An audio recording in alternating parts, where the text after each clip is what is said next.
What's going on, guys? Welcome back, and today I'm going to be reviewing the set of the Justice League Anniversary Party. So I'm not going to be reviewing the figures in this video because I already did a video a couple days ago reviewing the minifigures from this set and some from the minifigure series. So if you want to see me review the figures and my thoughts on them, go watch that video. But today I'm just going to be reviewing the set, and I've done this multiple times in the past with Guardians of the Galaxy Volume 2, and Spider-Man Homecoming, and Thor Ragnarok, where I review the figures and then I review the sets.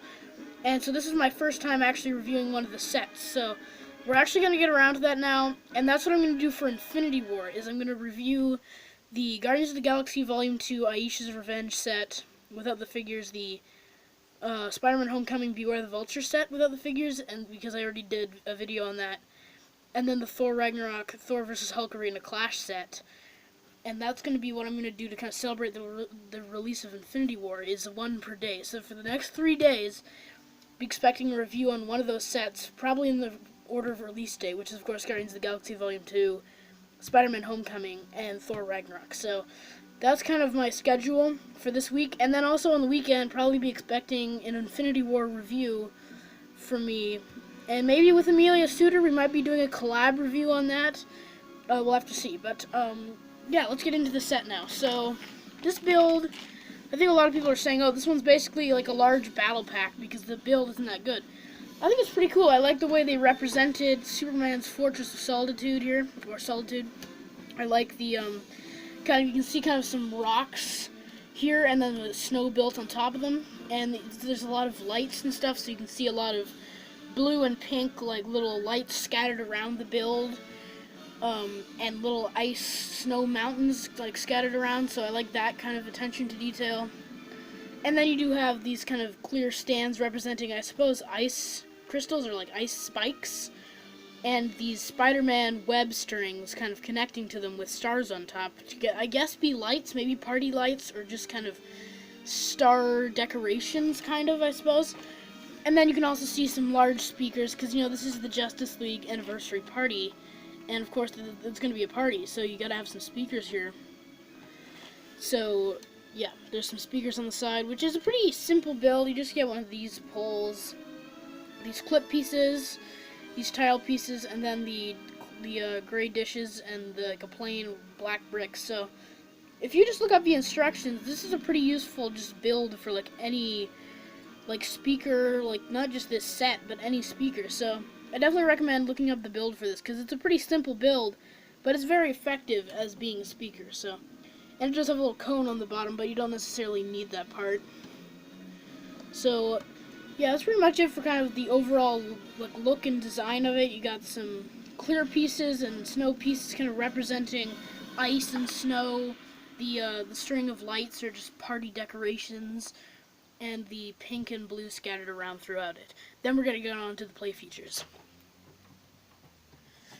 So, with the middle here, we have the dance floor area, and around the bottom we have some trans green and some trans dark green and trans yellow pieces to kind of represent the dance platform. And then you have a little, it's kind of hard to see, so it's kind of hidden, so it's not too noticeable, a Technic rod with a red piece there, but you know, it's kind of from the front, which is where you're probably going to be displaying it.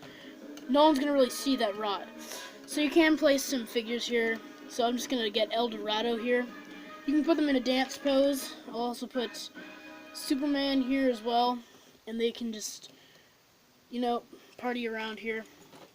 And on the back of the kind of party, or like the disco record setup area here, there's a tan like knob here that you can spin, and your characters can dance on the dance platform. So you can spin it all the way around, or you can just spin it a little bit, and it's a pretty fun little play feature.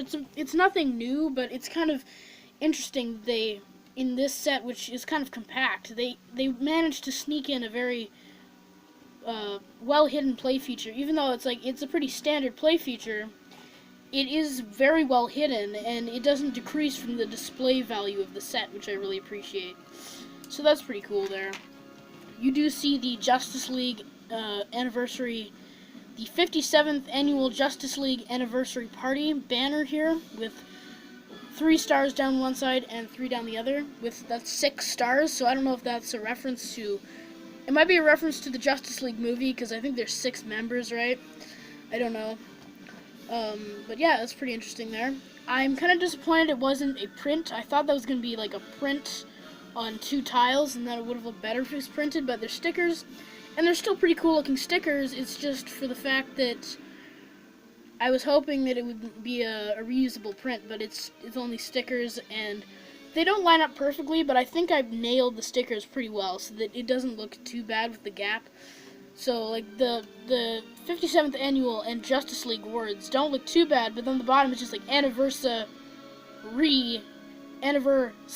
party, and it's just like it's cut down right the middle on anniversary, and that looks kind of bad, so that's kind of unfortunate. And once again, clear rods holding that up, and it's a pretty interesting build with the lights or just the party decorations around it.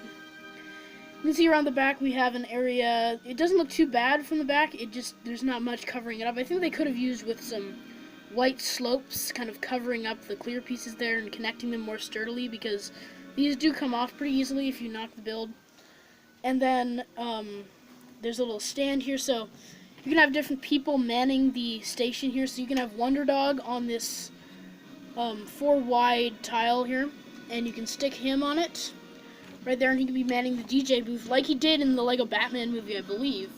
I believe he was manning the DJ booth in the movie, if I'm not mistaken, because I remember Superman being like, "Ramp it up, Wonder Dog," or something like that.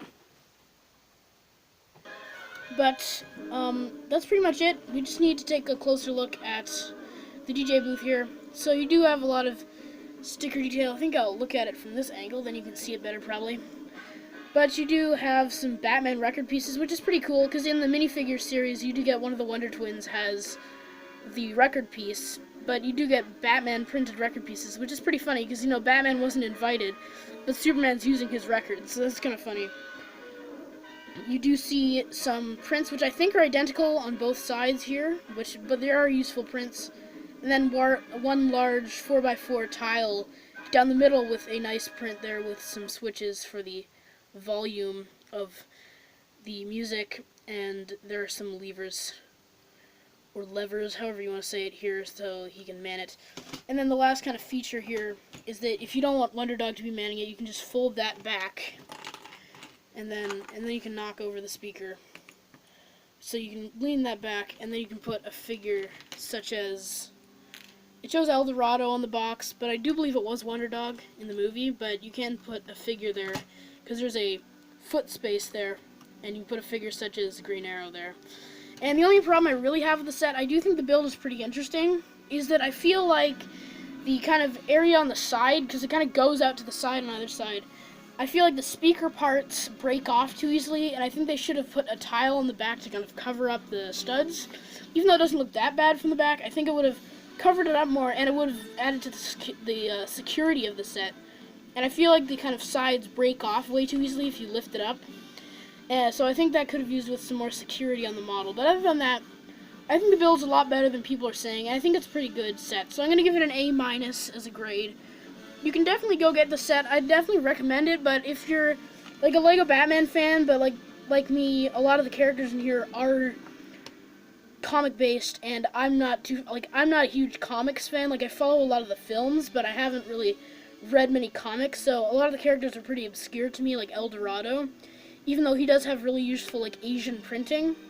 So it kind of depends on what you're going for. Like, if you're not like a huge comics fan and like these characters aren't super nostalgic to you, you could definitely skip out on it. But if you're like an avid Lego Batman movie collector and you've been collecting all the sets, I don't see why you'd skip out on this one. I just got it because it had a lot of useful figures, and the build looked pretty cute. So definitely giving the set an A-, definitely recommended. But if you're not like a huge Lego Batman movie collector or anything, I would suggest maybe skipping out on this one. But definitely depends on your opinion. Let me know your opinion on the set in the comments. But I hope you guys enjoyed this video. Have a great day. Take care.